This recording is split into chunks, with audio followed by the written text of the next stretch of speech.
अमेरिकेचे माजी राष्ट्रीय सुरक्षा सल्लागार जॉन बोल्टन यांच्या मेरीलँडमधील घराची FBI कडून तपासणी सुरू आहे। हा तपास गोपनीय दस्तऐवजांच्या हाताळणीशी संबंधित आहे। बोल्टन यांनी ट्रम्प प्रशासनात 17 महिने काम केलं होतं। त्यांचे इराण, अफगाणिस्तान आणि उत्तर कोरियाच्या मुद्द्यांवर ट्रम्प यांच्याशी मतभेद देखील झाले होते। ट्रम्प यांनी यावर्षी बोल्टन यांच्यासह अनेक अधिकाऱ्यांचे सुरक्षा परवाने रद्द केले, त्यांच्या सुरक्षेची व्यवस्था देखील बंद केली। बोल्टन यांच्या पुस्तकातील गोपनीय माहितीमुळे देखील वाद निर्माण झाला। भारतातील अमेरिकेचे नवे राजदूत म्हणून सर्जिओ गोर यांची नियुक्ती करण्यात आली आहे। एरिक गार्सेट्टी यांची ते जागा घेणार असून त्यांच्यावर दक्षिण आणि मध्य आशियाई व्यवहारांसाठी विशेष दूताची जबाबदारी देखील देण्यात आली आहे। गार्सेट्टी यांचा कार्यकाळ 11 मे 2023 ते 20 जानेवारी 2025 असा होता। त्यांच्या कार्यकाळानंतर दिल्लीतील अमेरिकी दूतावासाचा कार्यभार जॉर्गन के अँड्र्यूज यांच्याकडे होता। दरम्यान भारत अमेरिका संबंध तणावपूर्ण असतानाच गोर यांची नेमणूक झाल्याने ही एक महत्त्वाची राजनैतिक घडामोड मानली जाते। अमेरिकेत मिल्वॉकीचे न्यायाधीश हॅना डुगन यांच्यावर फेडरल एजन्सीच्या कामात अडथळा आणणे आणि देशात बेकायदा घुसखोरी केलेल्या व्यक्तीला लपवण्याचा आरोप करण्यात आलाय। माझ्यावर जे आरोप आहेत ते मी केलेले नाहीत। घटनेनंतर 3 दिवसांनी त्यांनी हे स्पष्टीकरण देखील दिलंय। त्यांचं हे बोलणं मिल्वॉकी पोलिसांच्या बॉडी कॅमेऱ्यात रेकॉर्ड झालंय। त्यांनी निर्दोष असल्याची याचिका केली असून त्यांचा हा खटला रद्द करण्याच्या त्यांच्या अर्जावर न्यायाधीश विचार करतायत। पोलिसांनी त्यांच्या संभाषणाचा व्हिडिओ काल प्रसिद्ध केलाय।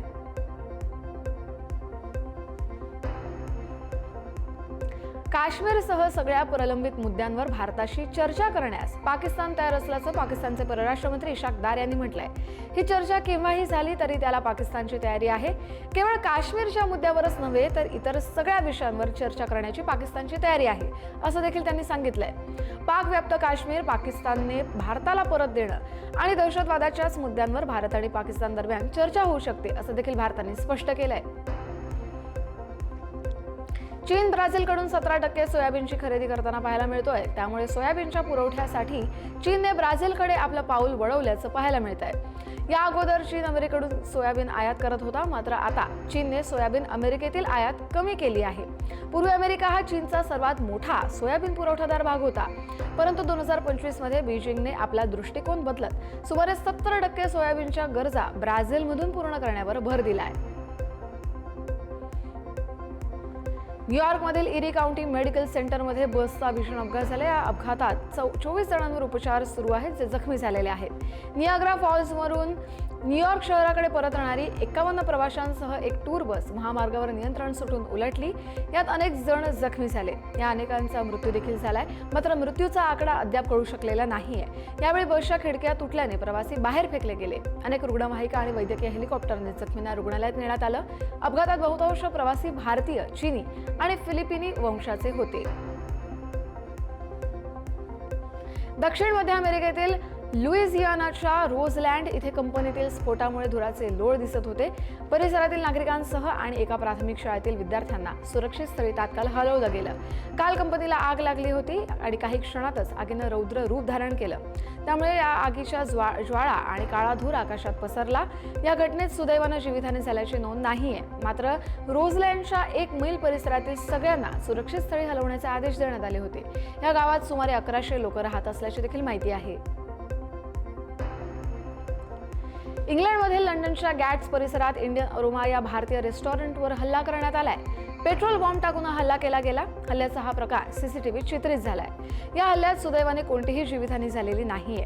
हल्ला नेमका का केला गेला याचं कारण अजून समोर आलेलं नसून स्थानिक पोलिसांकडून घटनेचा तपास सुरू आहे।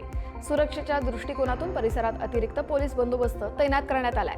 या घटनेनंतर भारतीय समुदायामध्ये चिंतेचं वातावरण निर्माण झालंय। पोलिसांकडून आता सध्या हल्लेखोरांचा शोध सुरू आहे। पाकिस्तानच्या कराची शहरात मोठा स्फोट झालाय। या स्फोटाचा CCTV फुटेज आता समोर आलाय। या फुटेजमध्ये स्फोटाची तीव्रता पाहता हा स्फोट फटाक्यांमुळे झाला नसल्याचं स्पष्ट करण्यात आलंय। त्यामुळे हा बॉम्बस्फोट असण्याची शक्यता व्यक्त केली जाते। स्फोटानंतर परिसरात मोठी आग लागली आणि आजूबाजूच्या इमारतींच्या काचा देखील फुटल्या। या घटनेत काही जणांचा मृत्यू झाला असून अनेक जण जखमी झाले। आकडेवारी अजून समोर आलेली नाहीये। जखमी झालेल्यांवर रुग्णालयात उपचार सुरू आहेत। दरम्यान या स्फोटाचं नेमकं कारण काय आहे याचा तपास पोलीस करतायत। रशियाच्या मॉस्कोतील रेड स्क्वेअरवर कालपासून स्पास्का या टॉवर आंतरराष्ट्रीय लष्करी संगीत महोत्सव सुरू झालाय. हा महोत्सव 31 ऑगस्ट पर्यंत चालणार आहे. यात लष्करी, शास्त्रीय, लोक आणि पॉप संगीताच्या सादरीकरणासह लष्करी बँडच्या परेड, नृत्य प्रदर्शन, शस्त्रास्त्र प्रदर्शन, लेझर शो या कार्यक्रमांचा समावेश आहे. या आयोजनाच्या उद्घाटनावेळी लष्करातील विविध पथकांनी रोमहर्षक कार्यक्रमाचं सादरीकरण केलं. सैनिकांचं हे सादरीकरण पाहताना प्रेक्षक देखील मंत्रमुग्ध झाले होते. फिनलँडच्या ओलू शहरात शुक्रवारी एअर गिटार वर्ल्ड चॅम्पियनशिपचा अंतिम सामना रंगला. यावेळी स्थानिक खेळाडू द अँगस यांनी जपानच्या सुदो चॅन याला हरवून 28वी स्पर्धा जिंकली आहे. 13 देशातील स्पर्धकांनी यात भाग घेतला होता. विजेत्याला फिनिश गिटार निर्माता मॅटी नेवालायानन याने बनवलेली फ्लाइंग फिन गिटार बक्षीस म्हणून मिळाली आहे. यावेळी 5 जणांच्या ज्युरीने 2 फेऱ्यांमधील 60 सेकंदांच्या 2 गाण्यांच्या सादरीकरणावरून विजेता निवडला होता. अमेरिकेच्या केनेडी सेंटरमध्ये 5 डिसेंबरला फिफा ड्रॉ होणार असल्याची माहिती अमेरिकेचे राष्ट्राध्यक्ष डोनाल्ड ट्रम्प यांनी दिली आहे. ओव्हल कार्यालयात ते फिफाचे प्रमुख जियानी इन्फेंटिनो यांच्यासोबत असताना त्यांनी ही माहिती दिली. यांनी त्यावेळी केनेडी सेंटर इमारतीच्या नूतनीकरणाबद्दल देखील चर्चा केली आहे. या सेंटरचा उल्लेख ट्रम्प केनेडी सेंटर असा करतानाच 2026 विश्वचषकाच्या आयोजकांनी ट्रम्प यांना विजयाआधीच ट्रॉफीला स्पर्श करण्याची संधी दिली आहे. त्यांनी गमतीत ही ट्रॉफी ओव्हल कार्यालयातच ठेवण्याची मागणी देखील केली आहे. राजस्थानच्या सवाई माधोपूर जिल्ह्यात मुसळधार पावसामुळे पूरस्थिती उद्भवली आहे. त्यामुळे घटनास्थळी एनडीआरएफ कडून बचावकार्य केले जाते. गेल्या 20 दिवसांपासून आम्ही इथे आहोत आणि कालही बचावकार्य केल्याची माहिती एनडीआरएफचे अधिकारी राजेश कुमार यांनी दिली आहे. धरोलीतील नाल्याजवळ अडकलेल्या नागरिकांना वाचवण्यासाठी प्रयत्न अजूनही सुरू आहेत. प्रशासन सतर्क असून आतापर्यंत जीवितहानीची नोंद नसल्याची माहिती देखील त्यांनी दिली आहे. पूरग्रस्त भागातून नागरिकांना सुरक्षित स्थळी हलवलं जात असून आता एनडीआरएफचं पथक सातत्यानं कार्यरत आहे. कर्नाटकच्या चित्रदुर्ग मतदारसंघाचे आमदार के.सी. वीरेंद्र यांना ईडीनं बेकायदेशीर सट्टेबाजी प्रकरणात आणि मनी लॉन्ड्रिंग प्रकरणात अटक केली आहे. गंगटोक इथे झालेल्या कारवाईत 12 कोटींची रोख रक्कम, त्यात 1 कोटी परदेशी चलन, 6 कोटींचं सोनं, 10 किलो चांदी आणि आंतरराष्ट्रीय कॅसिनो तसंच आलिशान हॉटेल्सच्या मेंबरशिप कार्ड्स देखील जप्त करण्यात आले आहेत. आलिशान कारसह 5 वाहनं देखील जप्त करण्यात आली आहेत. PMLA 2002 अंतर्गत ही कारवाई करण्यात आली असून आमदार वीरेंद्र यांना चौकशीसाठी मंगळुरूला नेण्यात आलंय. ईडीचा पुढचा तपास सुरू असून या प्रकरणाचे धागेदोरे आंतरराष्ट्रीय साखळीपर्यंत पोहोचलेले आहेत. पाकिस्तान जिंदाबाद अशी कॅप्शन देऊन पंतप्रधान मोदींचा फोटो शेअर केल्याप्रकरणी अटकेत असलेल्या सुलेमान या तरुणाला हिमाचल प्रदेशच्या हायकोर्टानं जामीन मंजूर केलाय. फक्त पाकिस्तान जिंदाबाद लिहिल्याने देशद्रोह सिद्ध होत नाही असं या न्यायालयानं स्पष्ट केलंय. या पोस्टमुळे सशस्त्र बंडखोरी किंवा फुटीरतावादी कारवायांना उत्तेजन मिळाल्याचा पुरावा नाही असं न्यायमूर्ती राकेश कैंथला यांनी स्पष्ट केलंय. तर बचाव पक्षाने सुलेमान निरक्षर असून त्याच्या फोनचा वापर तक्रारदारानेच केल्याचा युक्तिवाद केलाय. सुलेमान 8 जून पासून कोठडीत होता आणि आता त्याला जामीन मिळालाय.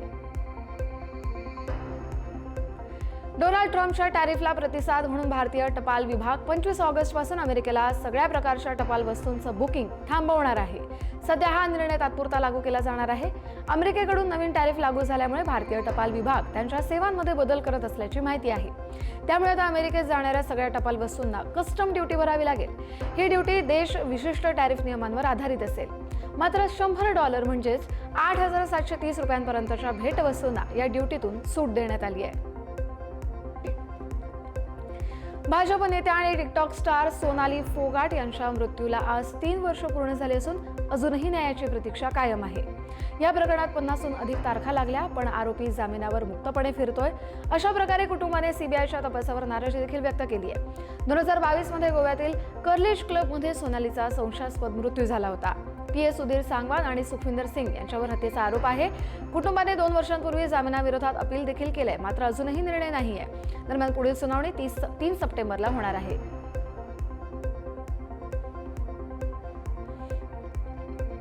पावसाचा जोर ओसरला असला तरी देखील चिकोडी उपविभागातील नद्यांच्या पाणी पातळीत मात्र कमालीची वाढ होतेच आहे. चिकोडी तालुक्यातील सुक्षेत्र श्री वीरभद्रेश्वर मंदिरामध्ये कृष्णा नदीचं पाणी शिरलं.